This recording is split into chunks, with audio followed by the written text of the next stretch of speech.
game. Bravo, bravo. Thanks. But let's move on. You know, we like to focus on comedy quite a bit here in this place because it's on the marquee.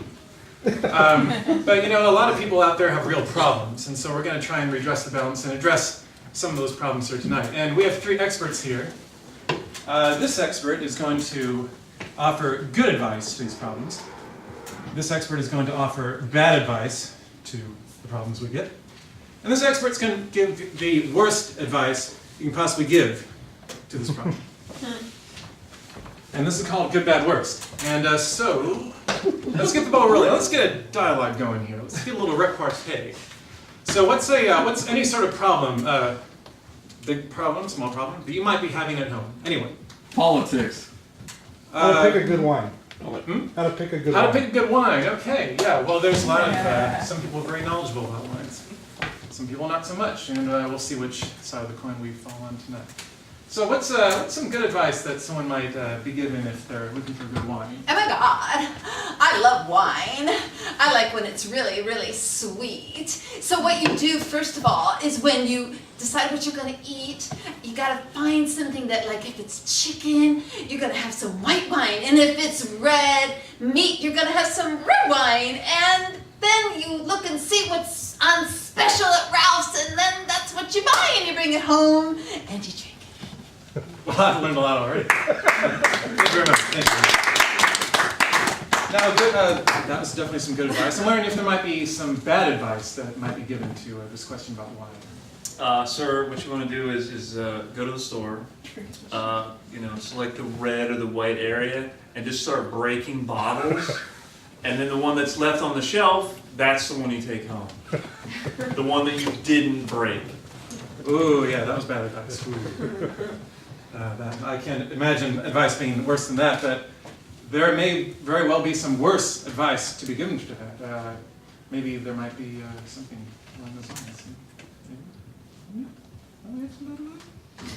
I think if she whines, she's worth keeping. If she makes any sort of noise when you're trying to get her to put something down her throat, I would think she's worth keeping. So a white wine.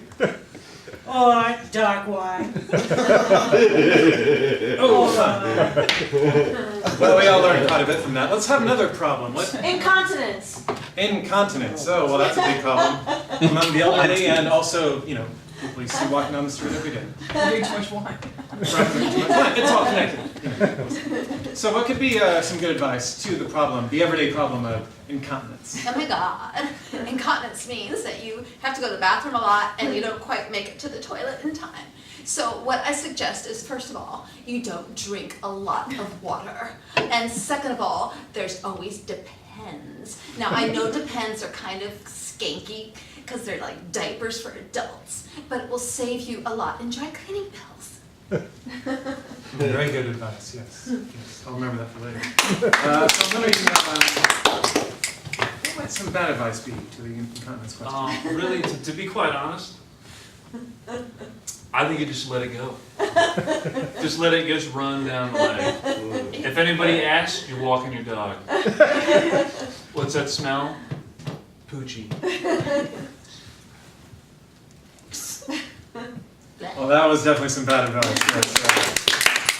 What might some worse advice be to this problem?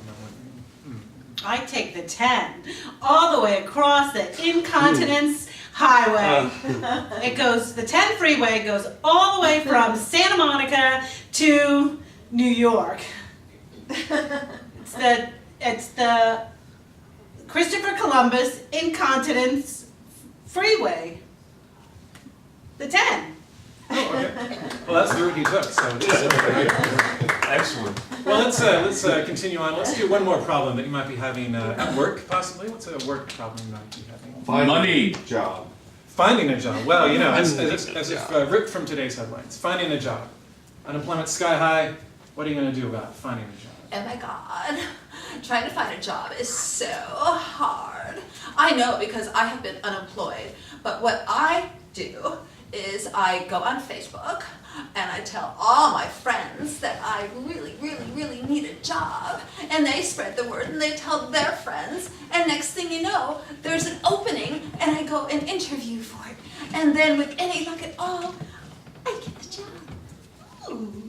Excellent, excellent. Good advice, good advice. But there's also flip sides. How about some bad advice to this problem? See, sir, I think what you ought to do is that any job, it doesn't matter what it is, the first day you get there, slip, fall, break your leg, workman's comp, you don't have to do anything else. You don't need to look for another job because you're laid up on the stretcher in the hospital and, you know. So I think you're misunderstanding my position on the panel. Did you put your leg up again? That wasn't as high as you went before. How about worse advice to that? If that wasn't as bad as it could possibly be, maybe there's some worse advice. Become a whore. Sell yourself. You could make anywhere from $5 to $125, depending upon what you're willing to do. You could actually make probably for one particular act, and I don't want to tell you what it is because you need to find it yourself via Google. Not a sponsor of ours, by the way. Wow, I'm picturing it in my head right now. And I'm going to give you a get, like $500 for it, which means you don't have to work daily if you don't want to. Well, some great solutions to problems of the day. Let's get bad worse. Thank you very much.